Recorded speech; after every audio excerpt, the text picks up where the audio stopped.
Vous écoutez WBCQ, diffusant la radio World's Last Chance depuis Monticello, Maine, USA.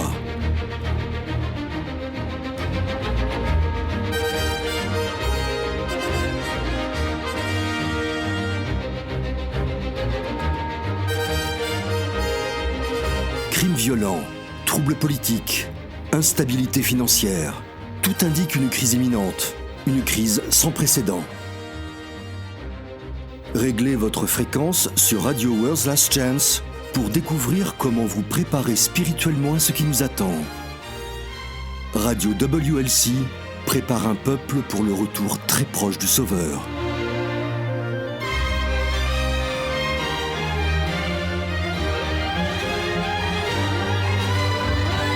Bonjour et bienvenue sur Radio WLC, je suis votre animateur Thomas Roland. Et je suis Jean-Olivier, que vous nous écoutiez sur la radio à ondes courtes ou sur notre chaîne YouTube. Amis auditeurs, je tiens à vous dire que nous sommes heureux que vous nous rejoigniez aujourd'hui. Exactement. Et nous avons un excellent programme pour vous aujourd'hui. Quand Jean m'a parlé pour la première fois de ce sujet et qu'il a commencé à partager avec moi ce qu'il avait étudié, je dois admettre que j'étais... Atterré, consterné ? Assez décontenancé en fait. Je pense que la plupart des chrétiens sont conscients que dans les premiers siècles après Christ, le paganisme est progressivement entré dans l'église chrétienne. Mais honnêtement, je n'avais aucune idée de la mesure dans laquelle la philosophie païenne a corrompu le christianisme pur et apostolique. Et j'ai pourtant étudié ce sujet. Malgré tout, j'étais vraiment choqué. Eh bien honnêtement, je l'ai aussi été. Alors, entrons dans le vif du sujet, mais avant cela, je tiens à mettre en garde nos auditeurs. Les choses dont nous allons parler aujourd'hui vont vous choquer si c'est la première fois que vous en entendez parler. Ça ne veut pas dire que c'est faux, mais simplement que c'est différent de ce que vous savez. Il se peut que cela contredise ce qu'on vous a enseigné comme étant la vérité, mais encore une fois, ça ne veut pas dire que c'est faux. En effet, quand une nouvelle idée contredit ce que l'on nous a dit être la vérité, il est facile de l'écarter sans vraiment regarder les preuves. Il est très facile de faire ça, en effet. Mais ce n'est pas parce que c'est la première fois que vous entendez une idée qu'elle est forcément fausse par défaut. Donc, ma demande est que vous écoutiez avec un esprit ouvert, amis auditeurs. Je ne vous demande pas de nous croire sur parole, je vous demande simplement d'écouter toutes les preuves que nous allons partager avec un esprit ouvert et ensuite, sous la direction de l'esprit de Yah, de prendre votre propre décision. Cela vous convient ? Moi, ça me semble juste. Très bien. Si vous abordez n'importe quel protestant aujourd'hui en lui demandant d'où viennent ses croyances, que va-t-il vous répondre ? Eh bien, de la Bible, bien sûr. Sola Scriptura, où l'écriture seule était le cri de ralliement de la réforme protestante.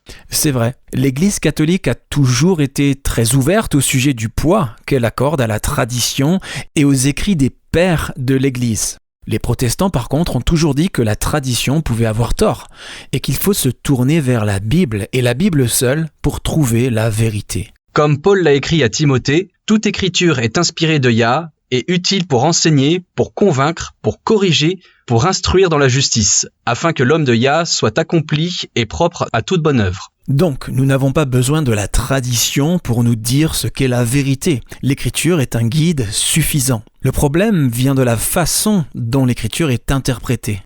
Oui, c'est là que les scissions arrivent toujours. Un article sur les statistiques chrétiennes publié en 2017 estime qu'il y a environ 41 000 dénominations chrétiennes. C'est beaucoup. Et elles sont généralement divisées sur un point de doctrine basé sur des interprétations différentes des Écritures. Eh bien, ce que très peu de chrétiens d'aujourd'hui réalisent, c'est que le christianisme moderne lui-même est très différent du christianisme apostolique originel du 1er siècle. Et cela a à voir avec la façon dont les Écritures sont interprétées. La théologie chrétienne moderne a été fortement, et je dis bien fortement, influencée par le paganisme. En particulier par les écrits du philosophe grec Platon. Et quelles croyances en particulier, dirais-tu, viennent de Platon ? Eh bien, pour être précis, celle d'une divinité trinitaire. Et rappelez-vous les amis, étudiez les preuves avant de les rejeter. Et aussi l'idée que les sauvés iraient au paradis. Ah bon, ça aussi ? Je veux dire, je savais que la Trinité venait du paganisme antique, mais l'idée d'aller au paradis viendrait aussi du paganisme ? Eh bien, c'est ce que nous allons voir. Ce sont ces soi-disant pères de l'Église, du christianisme, qui ont pris les Écritures et les ont interprétées d'une manière conforme à la philosophie grecque. Une interprétation que les apôtres n'ont jamais voulu. La plupart des gens ne le savent pas, mais les spécialistes de la Bible le savent. J'ai là un certain nombre de citations que j'aimerais que nous lisions aujourd'hui. Personne n'est obligé de nous croire sur parole. Écoutez juste les citations que nous allons partager, puis faites vos propres recherches. Ici. Waouh, tu compiles un livre? Comme je l'ai dit, les spécialistes, les érudits le savent, même si la plupart des gens ne sont pas au courant. Alors, la première citation que nous avons est de William Inge. Il était doyen de la cathédrale Saint-Paul, il a été nommé 3 fois pour le prix Nobel de littérature. Il était également professeur de théologie à l'université de Cambridge. Un homme très bien informé et éduqué donc. En effet. Allons-y, lisons cette première citation et voyons ce qu'il a à dire sur l'influence de Platon sur le christianisme. Très bien. Je cite. « Le platonisme fait partie de la structure vitale de la théologie chrétienne. Si les gens lisaient Plotin, qui s'est efforcé de réconcilier le platonisme avec les Écritures, ils comprendraient mieux la continuité réelle entre l'ancienne culture et la nouvelle religion et ils pourraient se rendre compte de l'impossibilité absolue d'exciser le platonisme du christianisme sans mettre le christianisme en pièces. » Incroyable. Continuons à lire, il n'a pas encore fini. L'évangile galiléen, tel qu'il sortait des lèvres de Jésus, n'était sans aucun doute pas affecté par la philosophie grecque. Mais le christianisme primitif, dès son origine, a été formé par une confluence d'idées religieuses juives et helléniques. Oh là, c'est vraiment incroyable. Et il n'est pas le seul à l'affirmer. Tu as entendu parler de James Strong? Bien sûr, il a écrit la célèbre concordance Strong de la Bible. Eh bien, lisons la prochaine citation. Voici ce que James Strong a à dire sur l'influence de Platon sur le christianisme. Très bien. Je cite. « Vers la fin du 1er siècle et au cours du 2e, de nombreux hommes érudits sont passés du judaïsme et du paganisme au christianisme. Ils ont apporté avec eux dans les écoles chrétiennes de théologie leurs idées et leur phraséologie platonicienne. » Fin de citation. Oui, je peux voir ça. Je me souviens avoir suivi à l'université un cours d'histoire sur le développement de la pensée occidentale. Platon figurait en bonne place dans le programme du cours. Pourrait-on prendre un moment pour parler de Platon ? Je pense que tout le monde a probablement entendu son nom, mais qui était-il et quelles étaient ses croyances qui ont eu une telle influence sur le christianisme et l'Occident ? Eh bien, Platon est né dans une riche famille aristocratique entre 428 et 423 avant Jésus-Christ et est mort entre 348 et 347 avant Jésus-Christ. Donc définitivement un païen dans une culture imprégnée de paganisme. Absolument. En fait, on prétendait que son propre père, Ariston d'Athènes, descendait de Codros, roi d'Athènes, tandis que sa mère, Périxionnée, venait d'une famille qui était très amie avec le célèbre législateur athénien Solon. Il était l'un des 7 sages, n'est-ce pas ? Oui, et ses frères étaient aussi très présents dans la politique de l'Athènes antique. Donc des gens très influents des 2 côtés de la famille. Ce qui bien sûr a eu un impact sur son éducation. Platon lui-même a été influencé par des philosophes païens comme Héraclite et les pythagoriciens. Et par Socrate aussi, non ? Oui, en fait Socrate et les pythagoriciens ont probablement eu la plus grande influence sur Platon. Après la mort de Socrate, Platon a fondé une académie qui attirait certains des esprits les plus brillants de l'époque en philosophie, en mathématiques et en astronomie. L'un des étudiants de Socrate a été le célèbre Aristote. J'ai lu un traité intitulé « L'herméneutique du sujet » dans lequel l'auteur, Paul-Michel Foucault, disait que Platon était l'un des fondateurs de la religion occidentale et de la spiritualité occidentale. Absolument.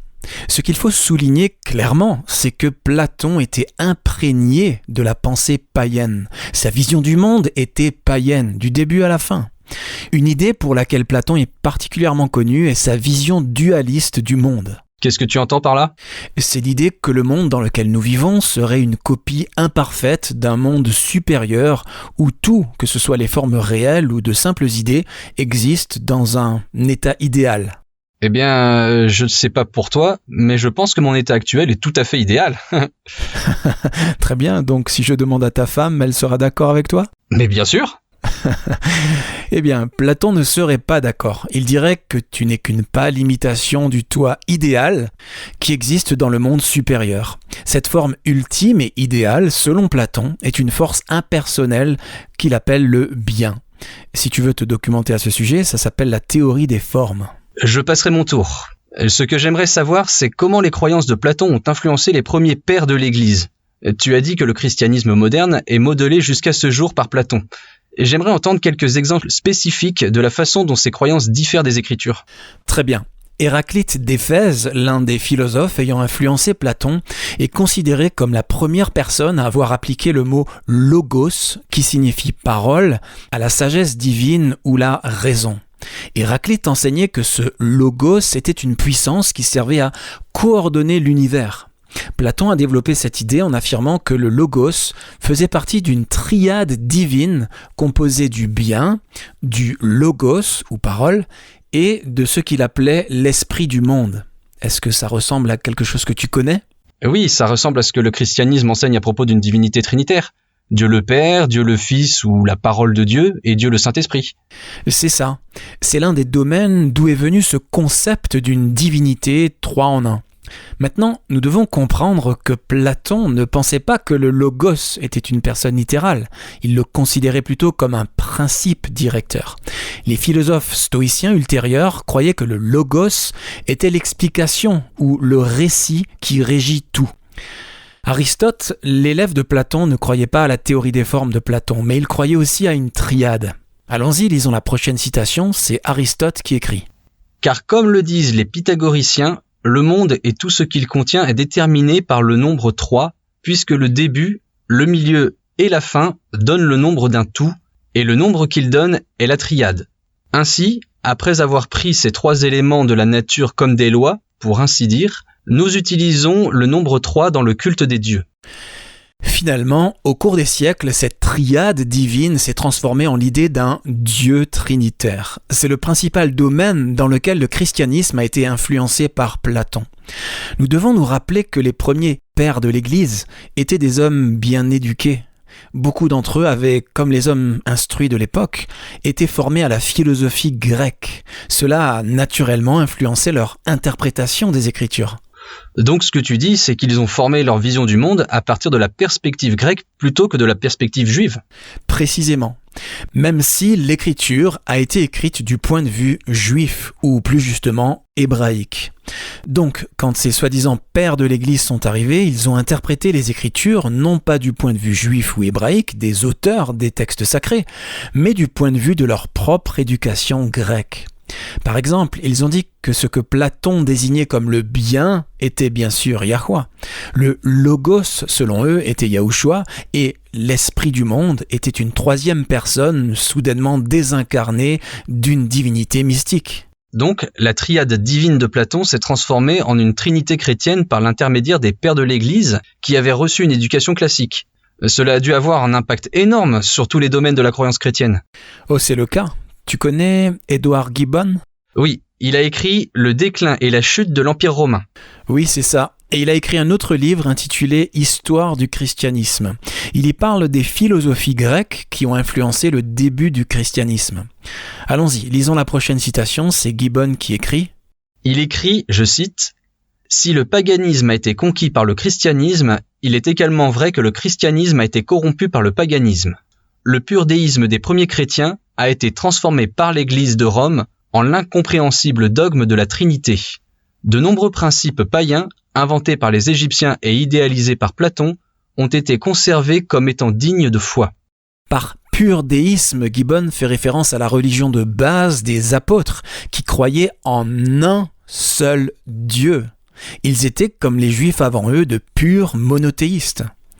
Regardons Deutéronome 6, verset 4 si tu veux. Ce passage est appelé le schéma. C'est le fondement sur lequel toute la religion juive était basée, et cette même croyance était également à la base du christianisme apostolique. « Écoute, ô Israël, Yahweh, notre Elohim, est un seul Yahweh. » Dans la traduction que tu as lue, le verbe « est » est un mot ajouté. Alors relisons-le si tu veux sans le verbe. « Écoute, ô Israël, Yahweh notre Elohim, un seul Yahweh. » Les chrétiens apostoliques, comme les juifs, étaient des monothéistes. Ils adoraient Yahweh comme le seul et unique vrai Dieu vivant.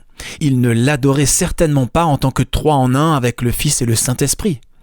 La doctrine de la Trinité n'apparaît tout simplement pas dans les Écritures. Même les spécialistes du trinitarisme l'admettent.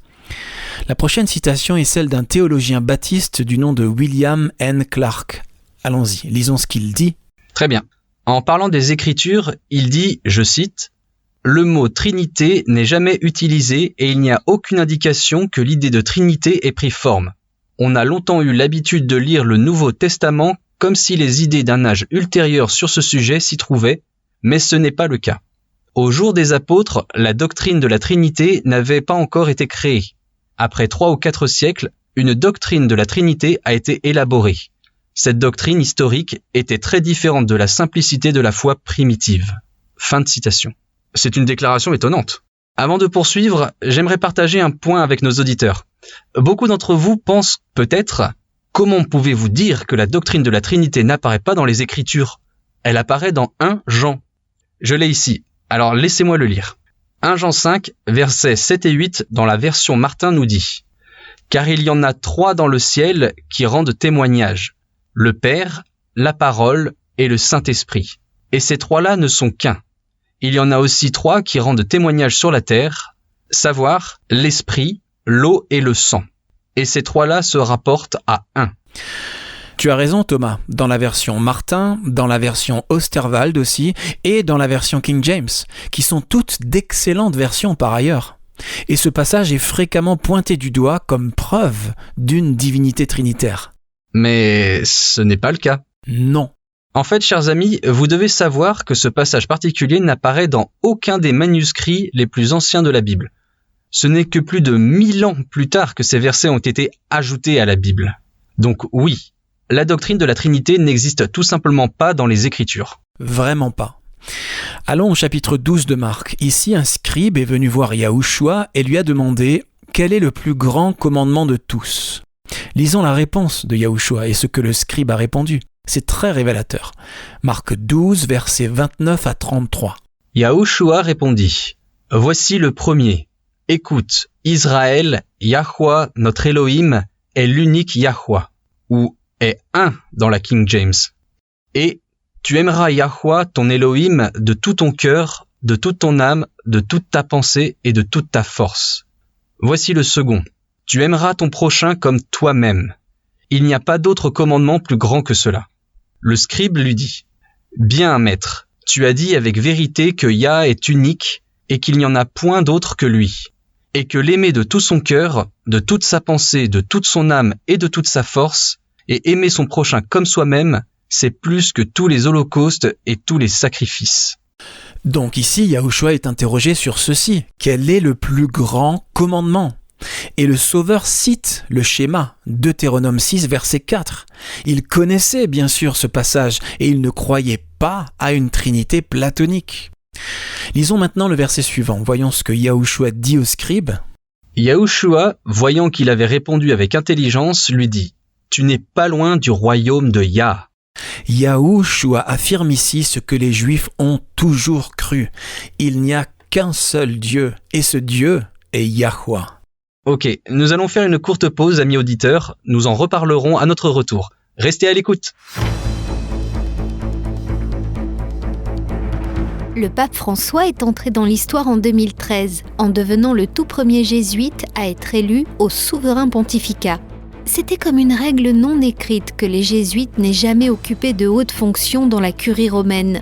En fait, en 1767, le pape Clément XIV supprima l'ordre des jésuites, craignant qu'ils ne deviennent trop puissants. Alors, qu'est-ce qui a changé aujourd'hui ? Si le pape est un jésuite, et il l'est, savez-vous ce que croient les jésuites ? Qu'est-ce que cela signifie d'un point de vue religieux et politique que le chef de l'Église catholique romaine soit un jésuite ? Vous devez le savoir, car ce sont des mouvements très dangereux. Visitez notre site web worldslastchance.com pour en savoir plus sur les jésuites, ce qu'ils croient, ce qu'ils font et leur rôle dans les événements finaux de la Terre. Rendez-vous aujourd'hui sur worldslastchance.com. Et qui aurait pensé que Platon a eu un impact aussi durable sur la perception chrétienne de Yahweh ? Pas seulement de Yahweh, mais aussi de Yahushua. Oui, le point de vue de Platon sur la triade divine et le logos a jeté les bases à partir desquelles les pères de l'Église ont extrapolé pour former une divinité trinitaire. Mais il a également influencé la façon dont les chrétiens, jusqu'à aujourd'hui, considèrent la nature de Christ. Comment ça ? Platon croyait que chaque âme n'est pas seulement éternelle, mais que chacune était aussi préexistante avant d'être incarnée. Tu ne parles pas seulement de Yahushua ici. Non, en effet. Platon croyait que tout le monde préexistait avant d'être incarné à la naissance. Cette croyance est directement responsable de la croyance largement répandue dans la chrétienté que Yahushua était préexistant. Les pères de l'Église étaient ce que nous appelons des hellénisés, ce qui signifie que leur pensée, leur éducation étaient façonnées par la philosophie grecque. Donc, en lisant les récits évangéliques, ils ont imposé leur système de croyance à ceux qu'ils lisaient. C'est de là que vient l'idée que Yahushua s'est incarné dans le ventre de Marie après avoir eu une vie préexistante au ciel. Mais les Hébreux ne croyaient pas à la préexistence de l'âme. Non, bien sûr que non. Au contraire, ils croyaient, et nous pouvons trouver cela dans toute l'Écriture, à la préexistence d'un plan divin par la prescience de Yahweh. C'est une grande différence. En effet, l'Écriture n'enseigne pas que Yahushua a préexisté avant d'être conçu dans le ventre de Marie. Si vous pensez que c'est le cas, c'est parce que l'interprétation des Écritures qui vous a été enseignée est celle qui a été développée par les premiers pères de l'Église, dont la pensée a été elle-même façonnée par Platon. Tout ce que l'Écriture enseigne, c'est que nous avons été connus à l'avance par Yahweh, dans le cadre de son plan. C'est tout. Consultons le psaume 139 si tu veux. Ce n'est qu'un des nombreux exemples où la Bible fait référence à la prescience de Yahweh. Le psaume 139 ? Oui, les versets 15 et 16. Très bien. Alors, il est écrit « Mon corps n'était point caché devant toi, lorsque j'ai été fait dans un lieu secret, tissé dans les profondeurs de la terre. Quand je n'étais qu'une masse informe, tes yeux me voyaient, et sur ton livre étaient tous inscrits les jours qui m'étaient destinés, avant qu'aucun d'eux existât. » Une autre façon pour la Bible de se référer à cette prescience est de dire que quelque chose était dans l'esprit de Yah dès la fondation du monde. C'est dans ce sens que le Nouveau Testament fait référence à Yahushua. Sous l'influence des idées platoniciennes, les pères de l'Église ont prétendu que Yahushua existait littéralement dans le ciel avant sa naissance, mais la vision israélite était qu'il n'existait que dans le plan de Yahweh depuis la fondation du monde. Allons dans 1 Pierre chapitre 1 et lisons le verset 20. Ok. Dans ce contexte, il est question de Christ comme un agneau sans défense et sans tache, prédestiné avant la fondation du monde et manifesté à la fin des temps à cause de vous. Maintenant passons au chapitre 2 des Actes des Apôtres et lisons les versets 22 et 23. C'est le sermon de Pierre le jour de la Pentecôte. Qu'est-ce qu'il a dit ? « Hommes israélites, écoutez ces paroles. Yahushua de Nazareth, cet homme à qui Yahweh a rendu témoignage devant vous par les miracles, les prodiges et les signes qu'il a opérés par lui au milieu de vous, comme vous le savez vous-même. Cet homme, livré selon le dessein arrêté et selon la prescience de Yahweh, vous l'avez crucifié, vous l'avez fait mourir par la main des impies. » Pierre aurait pu dire à ce moment que Yahushua avait existé dans le ciel avant d'être incarné dans la chair humaine. Les mots pour le dire ne lui manquaient sûrement pas, il avait du vocabulaire à sa disposition pour le faire. Mais cette idée d'une préexistence suivie d'une incarnation vient de Platon. La théologie de Pierre était influencée par les prophètes de l'Ancien Testament, pas par Platon. Tournons-nous vers Jérémie 1 et lisons les versets 4 et 5. Bien, il est écrit « La parole de Yahweh me fut adressée en ces mots. Avant que je t'eusse formé dans le ventre de ta mère, je te connaissais, et avant que tu fusses sorti de son sein, je t'avais consacré et je t'avais établi prophète des nations. » Voilà la théologie hébraïque. Ce n'est pas de la théologie païenne. Et les paroles dites à Jérémie ont une application secondaire à Yahushua. Jetons maintenant un coup d'œil au père de l'Église. C'est incroyable de penser que la philosophie païenne ait pu avoir un tel impact sur l'Église primitive. Mais c'est le cas. Passons à la suite. Cette citation est celle du célèbre historien de l'Église, Philippe Schaff. Lisons ce qu'il a à dire sur la perversion platonicienne du christianisme. Il dit « Beaucoup des premiers chrétiens trouvaient des attraits particuliers dans les doctrines de Platon et les employaient comme des armes pour la défense et l'extension du christianisme ou moulaient des vérités du christianisme dans un moule platonicien. Les doctrines du Logos et de la Trinité ont reçu leur forme des pères grecs qui, s'ils n'ont pas été formés dans les écoles, ont été très influencés directement ou indirectement par la philosophie platonicienne, en particulier dans sa forme judéo-alexandrine. On ne peut nier que des erreurs et des corruptions se soient introduites dans l'Église à partir de cette source. Parmi les pères les plus illustres qui étaient plus ou moins platoniciens, on peut citer Justin Martyr, Athénagoras d'Athènes, Théophile d'Antioche, Irénée, Hippolyte, Clément d'Alexandrie, Origène, Minucius Félix, Eusèbe, Méthode d'Olympe, Basile de Césarée, Grégoire de Nice et Saint Augustin. C'est une longue liste. L'Encyclopédia Britannica dit d'Athénagoras d'Athènes ou Athénagore. Sa théologie est fortement teintée de platonisme. Tandis que l'Encyclopédia Americana dit, je cite, « Athénagore combinait fréquemment les croyances des poètes et philosophes grecs, en particulier Platon, avec les doctrines du christianisme. » Examinons maintenant ce que certains des pères de l'Église eux-mêmes avaient à dire. Allons-y, lisons la prochaine citation. Ok, c'est d'Augustin d'Hippone. Il a écrit « La parole de Platon, la plus pure et la plus brillante de toute la philosophie, dispersant les nuages de l'erreur. » Et si on n'est pas au courant, on pourrait penser qu'il parle des Écritures. Dans son livre « La passion de l'esprit occidental », Richard Tarnas a écrit, je cite, « C'est la formulation du platonisme chrétien d'Augustin qui a imprégné pratiquement toute la pensée chrétienne médiévale en Occident.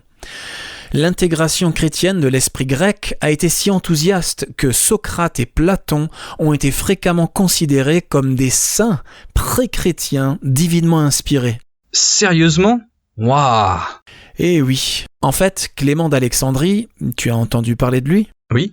Dans le Journal de la religion, Albert Outler a écrit que Platon, je cite, « occupe une place cruciale dans ce qu'on appelle l'hellénisation du christianisme.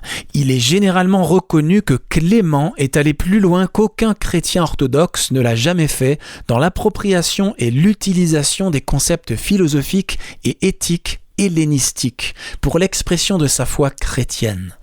Platon était son philosophe préféré. J'ai lu récemment que Clément d'Alexandrie croyait que la philosophie grecque était une sorte de tuteur pour préparer les Grecs à accepter Yahushua. Oui, le problème est que plutôt que de mettre la philosophie païenne de côté lorsque la vérité a été révélée, ils ont plutôt intégré la philosophie païenne dans la théologie chrétienne. Et voilà pourquoi elle se retrouve dans le christianisme jusqu'à ce jour. Exactement. Quelle est la prochaine citation ? C'est Grégoire de Nice.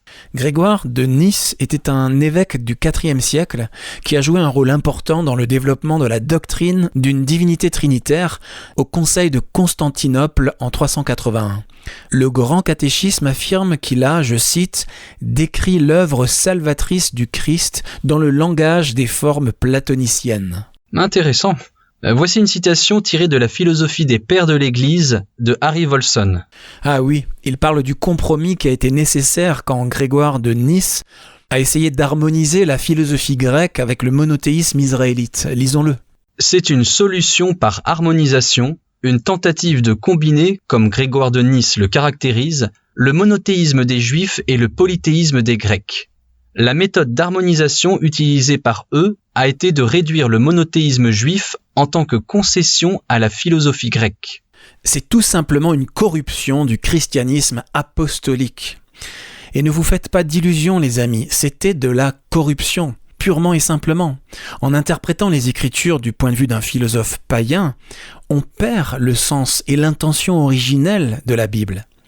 Ce phénomène est devenu si répandu que de nombreux pères de l'Église ont enseigné qu'un croyant pouvait en fait croître dans la connaissance de Yah par l'étude de la philosophie grecque. Incroyable. C'est exactement le contraire de ce que Paul a dit. Donne-moi juste un instant pour le retrouver. Je pense que c'est dans... Oui, c'est ici. 1 Corinthiens 1, 20, 23. Il est écrit « Où est le sage ? Où est le scribe ? Où est le disputeur de ce siècle ? Yah n'a-t-il pas convaincu de folie la sagesse du monde ? Car puisque le monde, avec sa sagesse, n'a point connu Yahweh, dans la sagesse de Yahweh, il a plu à Yah de sauver les croyants par la folie de la prédication. Les Juifs demandent des miracles et les Grecs cherchent la sagesse.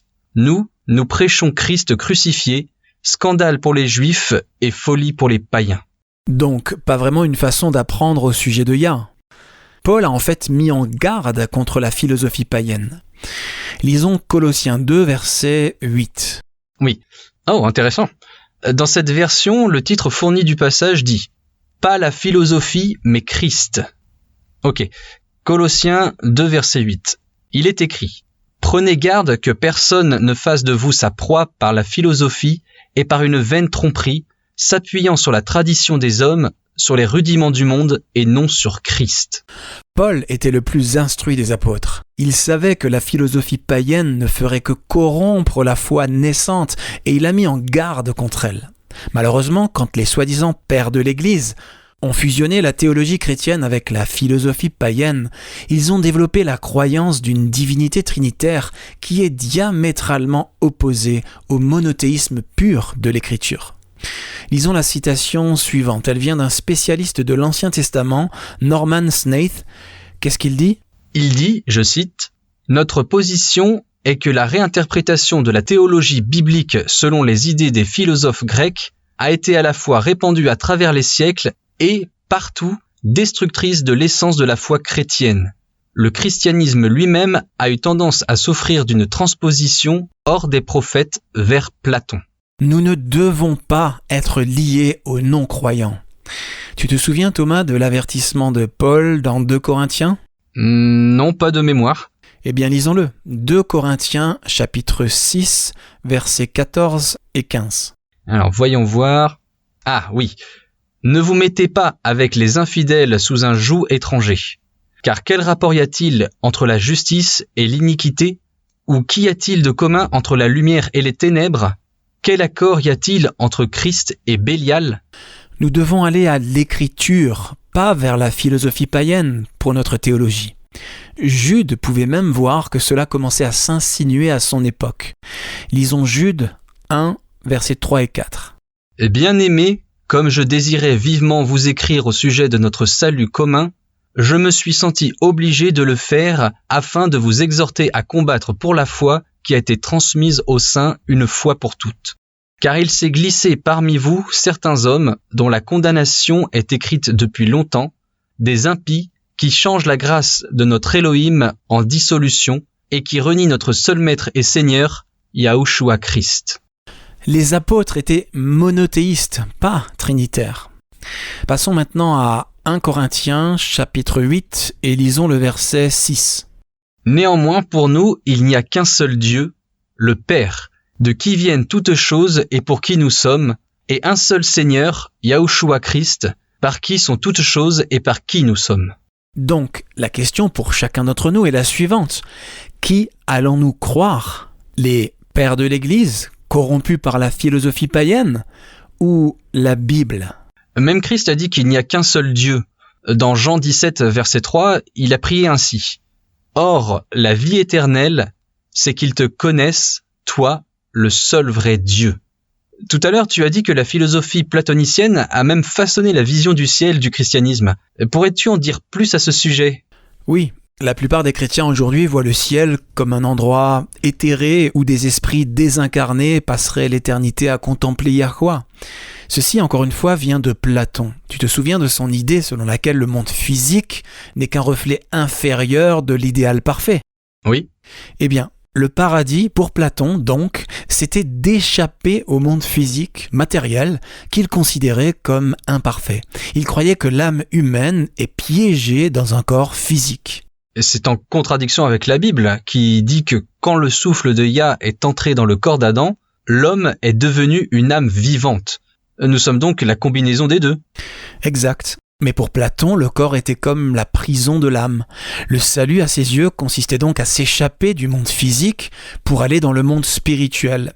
Cette croyance est en fait la base de sa célèbre expression « soma sema », qui signifie que le corps est une prison ou même une tombe pour l'âme. Les croyants parlent même des corps spirituels qu'ils s'attendent à recevoir, mais les descriptions bibliques de la récompense qui attend les justes sont en fait une restauration physique de la terre et de nos corps physiques. Oui, c'est la restauration de la vie sur la terre renouvelée qui est l'espoir du chrétien. C'est le thème dominant de toute l'écriture. À la chute de l'homme, qu'a fait Yahweh à part chasser Adam et Ève du jardin d'Éden ? Il a maudit le sol ? Exactement. Et la récompense des justes sera de voir la malédiction levée, de vivre pour l'éternité sur une terre recréée, dans la présence du Père et de l'Agneau. Lisons maintenant Romains 8, les versets 18 à 23. Paul l'exprime parfaitement. Allons-y. J'estime que les souffrances du temps présent ne sauraient être comparées à la gloire à venir qui sera révélée pour nous. Aussi la création attend-elle avec un ardent désir la révélation des fils de Yah, car la création a été soumise à la vanité, non de son gré, mais à cause de celui qui l'y a soumise avec l'espérance. Qu'elle aussi sera affranchie de la servitude de la corruption pour avoir part à la liberté de la gloire des enfants de Yah. Or, nous savons que, jusqu'à ce jour, la création tout entière soupire et souffre les douleurs de l'enfantement. Et ce n'est pas elle seulement, mais nous aussi, qui avons les prémices de l'esprit, nous aussi, nous soupirons en nous-mêmes en attendant l'adoption, la rédemption de notre corps. Est-ce que ça ressemble à une récompense mystique dans un royaume éthéré avec des corps spirituels ? Non, pas vraiment. À la création, Yahweh a déclaré que la terre et tout ce qu'elle contient étaient bons. Ces paroles elles-mêmes contiennent le pouvoir de faire ce qu'il dit, donc le monde physique et matériel était effectivement bon quand il l'a déclaré ainsi. Et c'est en contradiction directe avec l'idéologie platonicienne. Le Messie a été promis pour racheter l'humanité. Sa mission, comme l'explique Jean le bien-aimé dans 1 Jean 3 verset 8, était de détruire ou défaire les œuvres du diable. Revenons au père de l'Église. Saint Augustin est l'un des plus connus de ses premiers leaders. Il y a une citation de l'auteur Bénédicte Viviano que j'aimerais que nous lisions et qui explique cela. Il nous suffit de noter qu'Augustin était fortement influencé par la philosophie néoplatonicienne. Cette philosophie était hautement spirituelle et de l'autre monde, centrée sur l'un et l'éternel, traitant le matériel et le contingent historique comme des étapes inférieures dans l'ascension de l'âme vers l'union avec l'un. Encore une fois, une récompense spirituelle sur un plan éthéré n'est pas la récompense promise dans les Écritures. Pour terminer, pourrais-tu lire, Thomas, la description de la récompense promise dans Apocalypse 21, versets 1 à 4 ?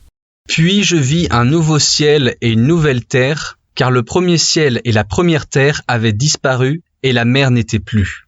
Et je vis descendre du ciel, d'auprès de Yah, la ville sainte, la nouvelle Jérusalem, préparée comme une épouse qui s'est parée pour son époux. Et j'entendis du trône une forte voix qui disait « Voici le tabernacle de Yah avec les hommes. Il habitera avec eux et ils seront son peuple. Et Yahweh lui-même sera avec eux. Il essuiera toute larme de leurs yeux et la mort ne sera plus. Il n'y aura plus ni deuil, ni cri, ni douleur, car les premières choses ont disparu. »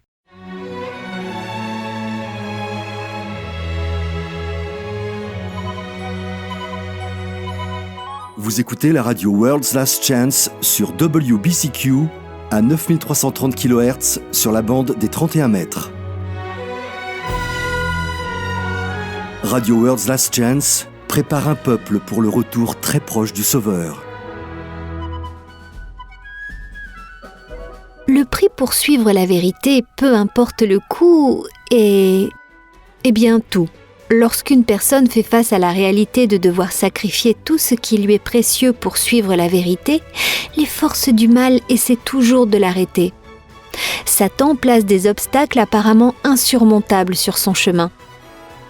Si vous êtes face à des montagnes de difficultés et ne savez que faire, si vous vous sentez seul dans la lutte pour suivre la vérité, visitez notre site web worldslastchance.com et recherchez l'article intitulé « Comptez le coup ».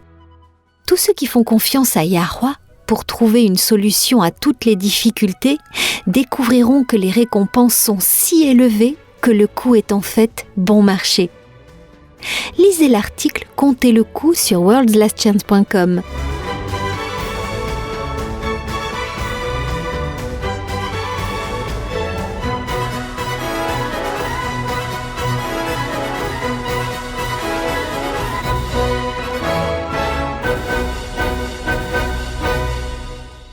Alors, d'où vient la question pour notre courrier des auditeurs aujourd'hui ?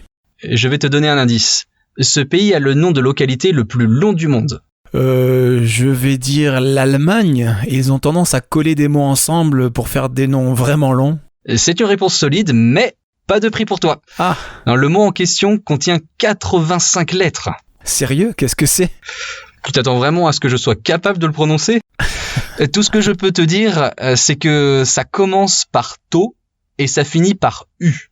C'est le nom d'une colline à Hawke's Bay en Nouvelle-Zélande. Le nom peut se traduire par quelque chose du genre le sommet où Tamatea, l'homme aux gros genoux, le grimpeur de montagne, l'avaleur de terre qui a voyagé, a joué de sa flûte à sa bien-aimée. Intéressant. Heureusement que c'est le nom d'un lieu et pas le nom d'une personne. Donc, c'est de là que vient notre question ? De Hawke's Bay, non, mais de Nouvelle-Zélande, oui. Jeannette de Rotorua, en Nouvelle-Zélande, a une excellente question pour nous. Je pense que c'est une question à laquelle nous pouvons tous nous identifier. Elle nous écrit « Chers Jean et Thomas, il semble que plus je vieillis, plus je lutte contre une forme d'anxiété.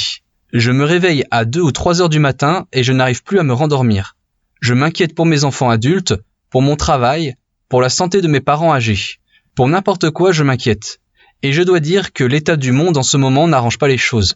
Avez-vous quelques mots de sagesse qui pourraient m'aider ? Eh bien, tout d'abord, laissez-moi vous dire que je comprends, chère Jeannette. Je crois qu'il y a 2 raisons pour lesquelles, en prenant de l'âge, certains peuvent souffrir davantage d'anxiété. La première est simplement leur expérience de la vie. Nous avons tous vu des désastres se produire et nous avons parfois vécu des désastres. Oui, quand on est plus jeune, il est facile de voir les catastrophes comme quelque chose qui n'arriverait qu'aux autres. Mais plus l'expérience de la vie est longue, plus on peut se rendre compte que les catastrophes peuvent arriver à tout le monde et à tout moment. Et là, ça devient personnel. Quand on s'arrête un instant pour regarder autour de nous, quand nous voyons ce qui se passe dans le monde aujourd'hui, il y a encore plus de raisons de se sentir anxieux. Il y en a. L'anxiété est définie comme l'appréhension au sujet d'incertitudes futures. Nous ne pouvons connaître notre avenir avec précision ou exactitude, alors que faisons-nous pour l'anxiété ? Nous ne connaissons peut-être pas l'avenir, mais nous savons qui détient l'avenir entre ses mains. C'est notre Père céleste aimant. Il y a un verset que j'aimerais que nous lisions. Il se trouve dans Ésaïe 26. Ce passage détient la clé de la façon dont vous gérez l'anxiété. Ésaïe 26, verset 3. Il est dit « À celui qui est ferme dans ses sentiments, tu assures la paix. La paix, parce qu'il se confie en toi. » Ou dans la King James, « Tu gardes dans une paix parfaite celui dont l'esprit est fixé sur toi, parce qu'il se confie en toi. » Quand nous prenons l'habitude de faire confiance à notre Père céleste, les peurs et les angoisses qui nous assaillent en prenant de l'âge s'estompent quand nous nous rappelons qui est aux commandes. Tournons-nous maintenant vers Jérémie 29. Attends juste une seconde.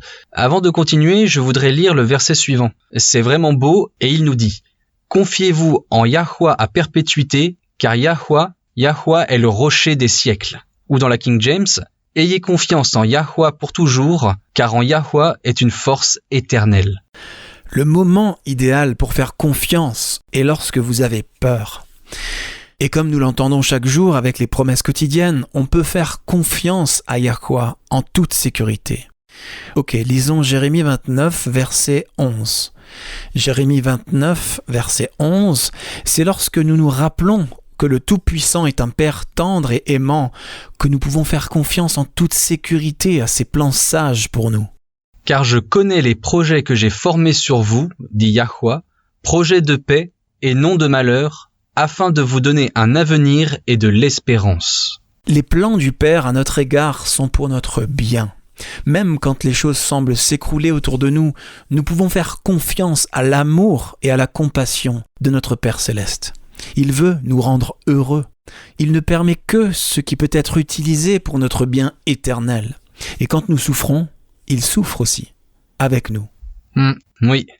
Hébreux 4, verset 15, dans la version King James, nous dit qu'il est touché par les visions sentiments de nos infirmités, ou qu'il se sent touché par nos faiblesses, dans une autre version.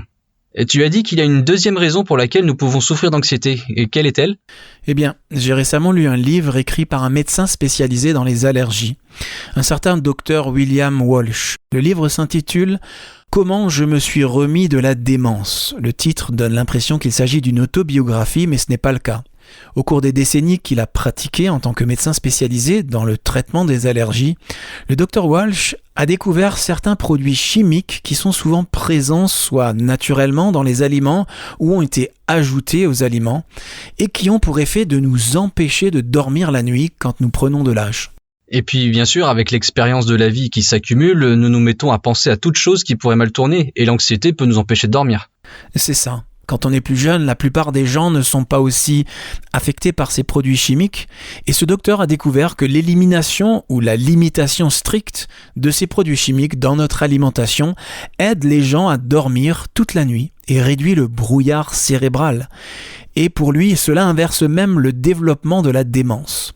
Donc, il y a de nombreux avantages pour la santé à suivre un régime alimentaire adapté et prudent. Mais alors, quels sont ces produits chimiques ? Le glutamate monosodique en est un. Le glutamate monosodique est en fait présent naturellement dans de nombreux aliments, mais il est aussi ajouté comme exhausteur de goût. Les sucres raffinés, tous les sucres raffinés, pas seulement le sucre blanc, le gluten, le lactose, quoi d'autre ? Oh, une chose qui m'a surpris était les acides d'agrumes.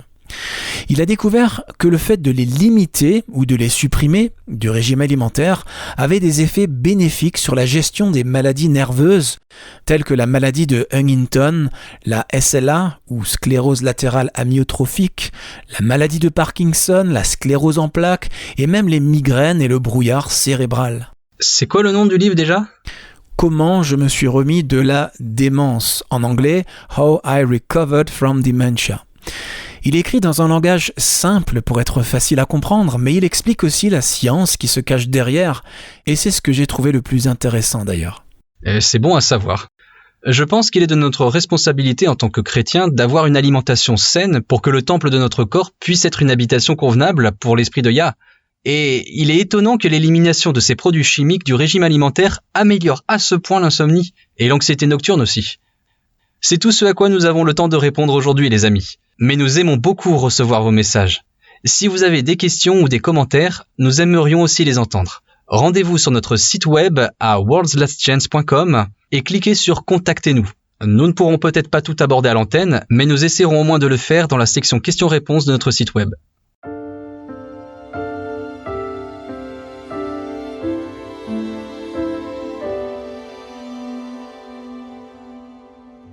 Vous écoutez Élise Blanc pour votre promesse quotidienne de la parole de Yah.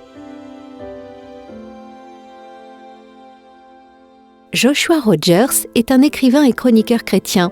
Alors qu'il était jeune étudiant en droit sans ressources, il a reçu une contravention de $50 pour avoir conduit avec un permis expiré. L'agent de police lui a dit que s'il obtenait un nouveau permis dans les 2 jours, il n'aurait pas à payer la contravention. Comme Joshua ne pouvait pas se permettre de dépenser $50, il s'est rendu au département des véhicules motorisés pour renouveler son permis de conduire.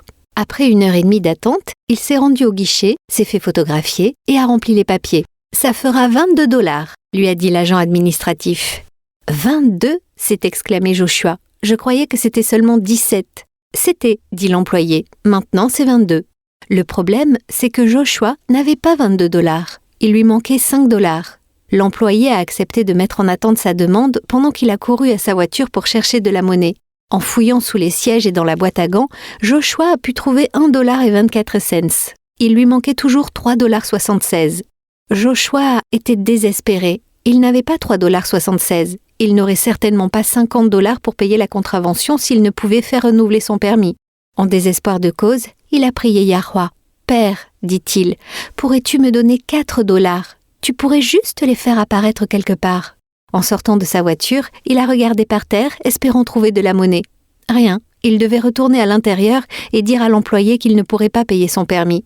À ce moment-là, une femme aux cheveux bruns, conduisant un 4x4 bleu, est arrivée et s'est garée. La femme est sortie et s'est immédiatement dirigée vers Joshua. Le regardant droit dans les yeux, elle lui a demandé « Tu as besoin de quelque chose ?» Joshua était choqué. En bégayant un peu, il a dit « Oui, c'est le cas.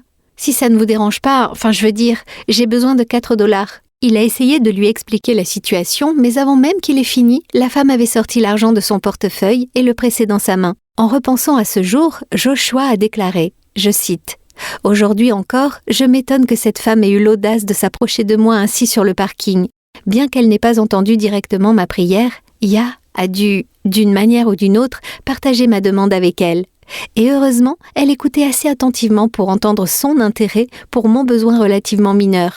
Si elle avait été comme beaucoup d'entre nous, elle aurait ignoré cette incitation de Ya, qui aurait pu ne pas sembler assez importante. Nous voulons changer le monde, prouver à quel point notre Dieu est grand, à quel point ses plans sont grands. Mais même une petite tâche est grande si c'est sa volonté. J'ai prié pour $4 et Yahweh a utilisé une dame apparemment au hasard pour y pourvoir. Mais à travers son obéissance, il a fourni plus que de l'argent de poche. Il m'a montré à quel point il m'aime, qu'il se soucie des détails de ma vie et qu'il envoie des gens pour répondre à mes besoins les plus élémentaires. Fin de citation. 2 Samuel, chapitre 22, verset 7 nous dit « Dans ma détresse, j'ai invoqué Yahweh, j'ai invoqué mon Elohim. De son palais, il a entendu ma voix et mon cri est parvenu à ses oreilles. » Nous avons reçu de grandes et précieuses promesses. Réclamez-les dès maintenant.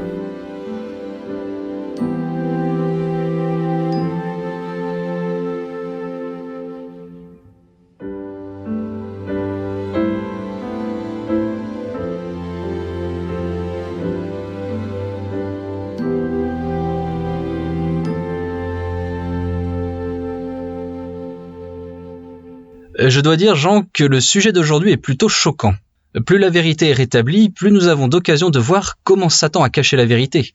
Il est facile pour moi de penser que je ne pourrais plus être surpris davantage que je ne l'ai déjà été sur d'autres sujets, mais quand un sujet comme celui d'aujourd'hui arrive, je réalise que je peux encore être choqué par le degré auquel le christianisme moderne s'est éloigné du pur christianisme apostolique. Ça me rappelle les paroles du Sauveur dans Luc 18, où il a dit « Quand le Fils de l'homme viendra, trouvera-t-il la foi sur la terre ?»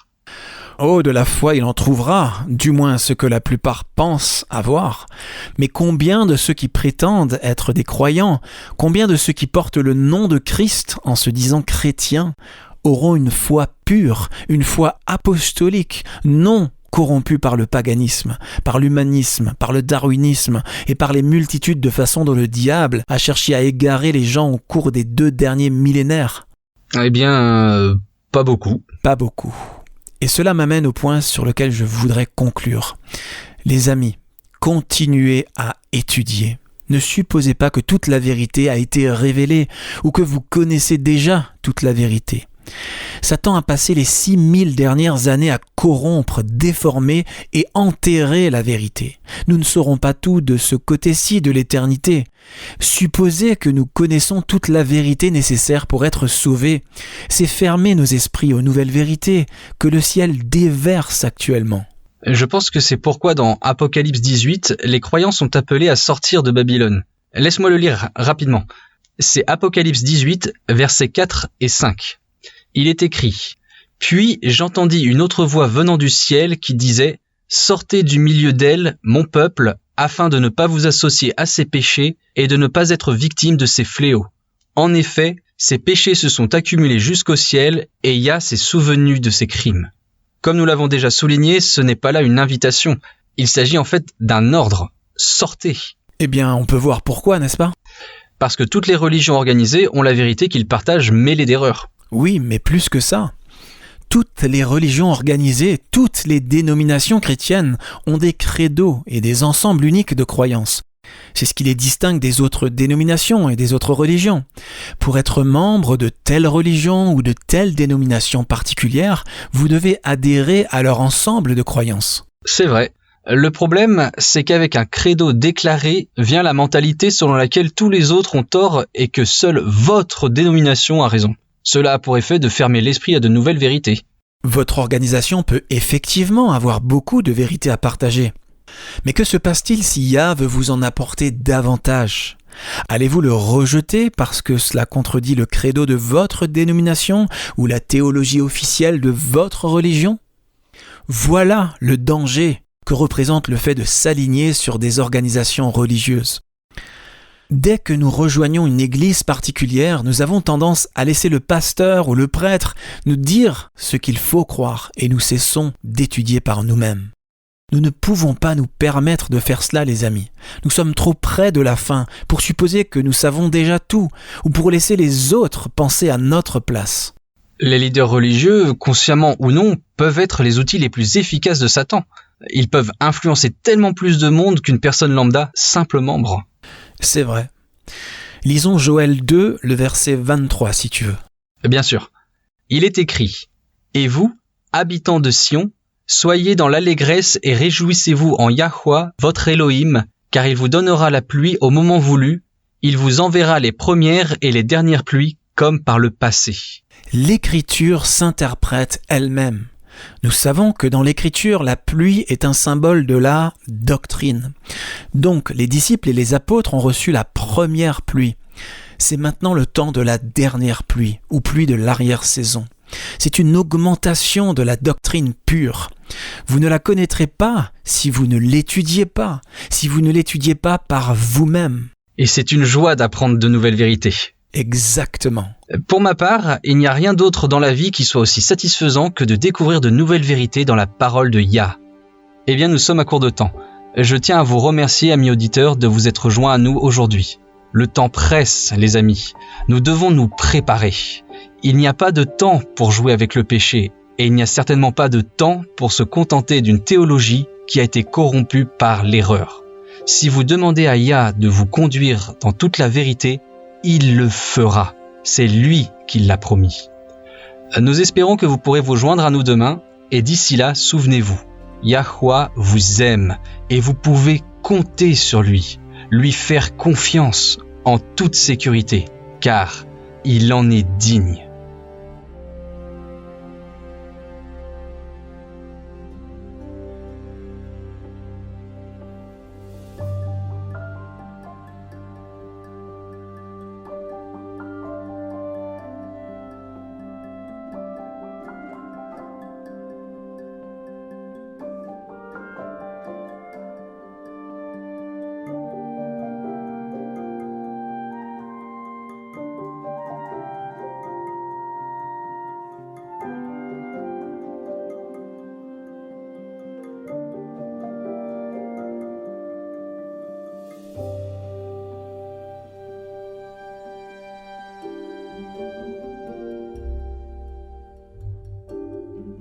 Vous étiez à l'écoute de Radio WLC.